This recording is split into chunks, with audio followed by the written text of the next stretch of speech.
Yes, indeed. Yeah. Happy King Day. And I do mean King Day to the King of Atlanta, the King of the A. You hear me? That's why I put that A on the screen first. Because it is the King's official day. You dig? The King of Atlanta, GA. Happy King Day to the GOAT. One of the greatest human beings that ever lived. Another great human being. Michael Luther King Jr., also known as Martin Luther D. King Jr. This is King Day officially. And I know every year we celebrate on the Monday, which everybody will be off work next Monday. Due to the great mother, the great matriarch herself, Coretta D. Scott King. Big salute to both of them. You hear me? May they live in long paradise forever and ever, both of them.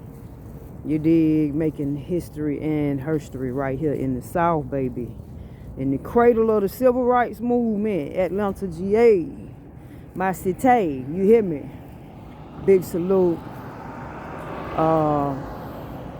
MLK's impact is just, when I tell you, on the surface, it may look like, oh, well, he was just this country. And no, he was one of the greatest oratory people. I would say one of the greatest orators of history. In history, he was one of the greatest. Right here from the South. A Morehouse College man, a preacher, a teacher, educator, and most of all, he was a man of the people, a man of his word, a man that spoke from his heart. You know, he was one of the greatest human beings that ever came from this city. And hey, man, it's an honor and a privilege, you know, to say that I'm from the same place this man was born. Same side of town. So you already know the truth that this man spoke, the power that he kicked off in this city. This is why it's like this. So that's why Atlanta is like it is, because of the spirit of Martin Luther King Jr.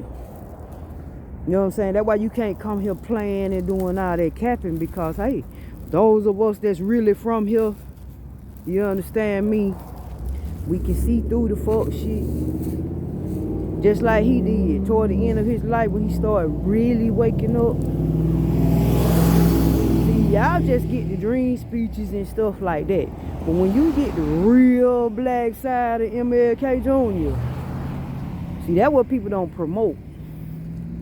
When he started digging into what has happened to us in this country, that's why he was taken out.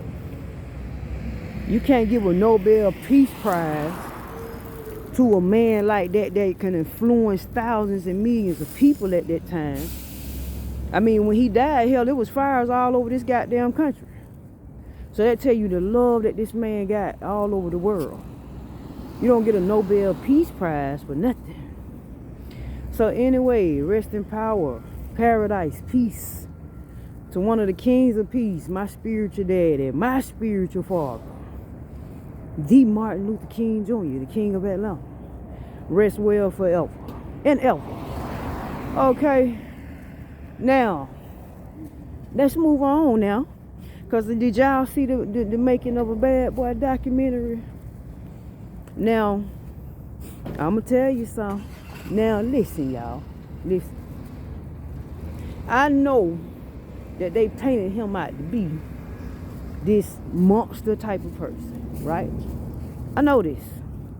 They painted him to be this monster type of person. And I'm not saying that he doesn't have that monstrous side. Because, you know, money and power and wealth can put you in a different headspace. Especially if you have not done the work on yourself. If you have not thoroughly been trying to work on your dark side and balance your energy, yeah, it can turn you into a brute monster. And I'm not saying that some of this stuff he didn't happen, but now come on now. I feel like, man, you have to be able to prove some of this shit in court. Because from what I saw, it's like, come on, bro. The victim that y'all had up there, and if this happened to that young lady, hey, man, I am wholeheartedly sorry. for, you know, the Dark Knight's behavior toward her, because it's uncalled for. No woman should ever go through nothing like that. And I'm not saying nothing like that don't happen, because it does, right? But I was just glad to see that there were friends of his on there. I'm not gonna tell all of it, because some people haven't seen it. But I'm just saying, I was glad to see that he had childhood friends that knew him. You dig what I'm saying? Before he became Diddy, before he became the man that was at Uptown Records, before he became the owner of Bad Boy, right? I was just glad to see that. And I was also glad to see that another Georgia Peach was in there. Rest in peace, power to Kim Porter, the beautiful Kim Georgia Peach Porter. Yes, indeed. I was glad to see that she was in the documentary. You understand me? I really enjoyed watching the amount of attention that she gave the Dark Knight, because with her on his side, he knew.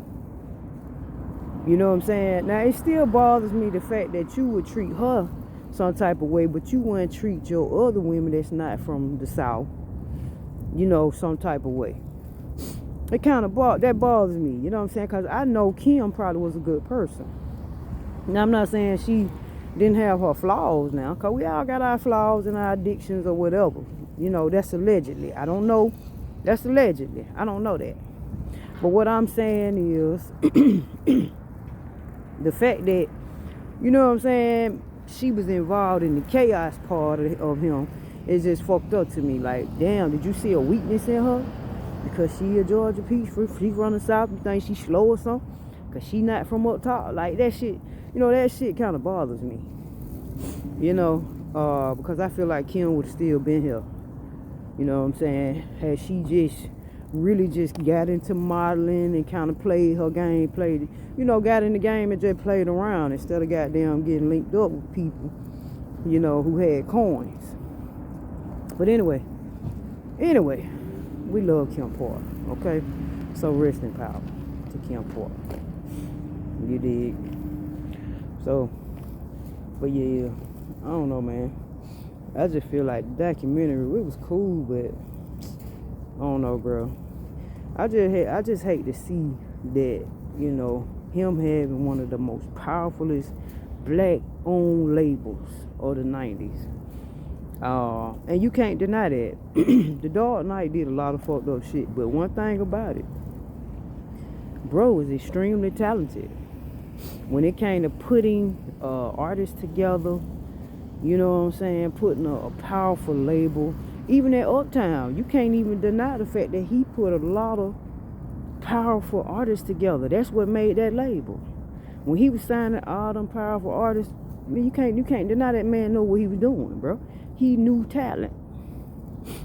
So you can't take that from him. He might did a lot of effery, but bro, the cat's still a legend in putting talent together. I don't care what nobody say. Now, he got to pay for his sins. Now, all of us do. But you can't take that away from him. Alright? And his childhood and his mama and all that shit been mentioned in there. Oh my God, wait till y'all see it. Anyway, it's sad to see one of my brothers fall, but hey man, we all got to pay it at some time or another. You dig? Happy birthday, MLK.